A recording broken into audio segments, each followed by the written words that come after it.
राष्ट्रवादी काँग्रेसचे प्रवक्ते विकास लवांडे यांच्यावर शनिवारी शाईफेक करण्यात आली। कीर्तनकार संग्राम भंडारे महाराज व काही गोरक्षकांनी त्यांच्यावर शाई ओतली। या प्रकरणाचा व्हिडिओ व्हायरल झाला। त्यानंतर महाराष्ट्रात एकच खळबळ उडाली। पुण्यातील लोणी काळभोर पोलीस ठाण्यात याबाबत गुन्हा नोंदवण्यात आला।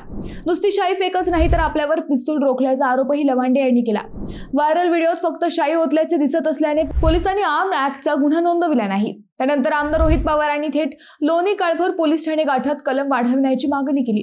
राष्ट्रवादीच्या कार्यकर्त्यांनी लवांडे यांचा दुग्धाभिषेकही केला। आमदार नितेश राणे, आमदार संग्राम जगताप यांच्यासारख्या हिंदुत्ववादी नेत्यांनी भंडारे महाराजांच्या कृतीचं समर्थन केलं।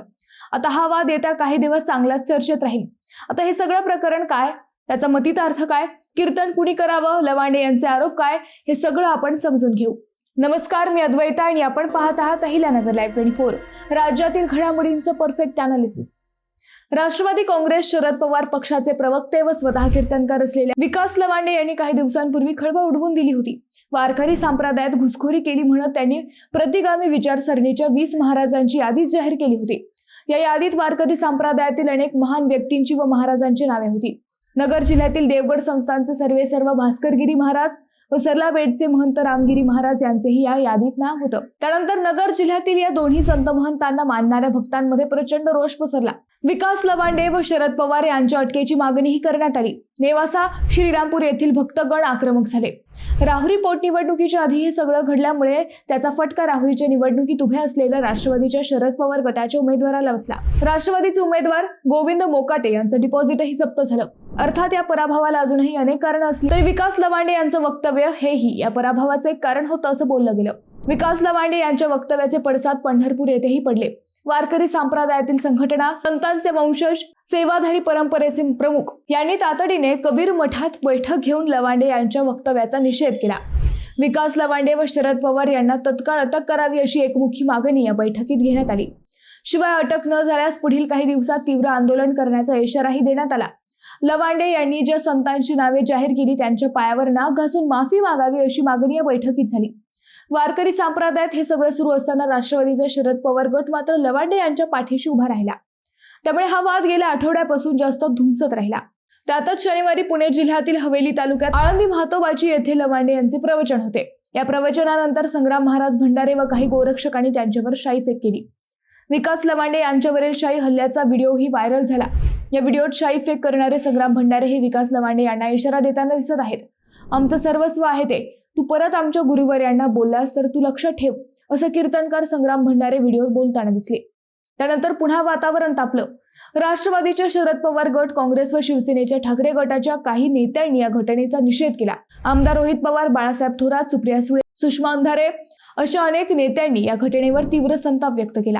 परंतु दुसरीकडे भाजपचे नितेश राणे, आमदार संग्राम जगताप यांनी मात्र संग्राम महाराज भंडारे यांचं समर्थन केलं।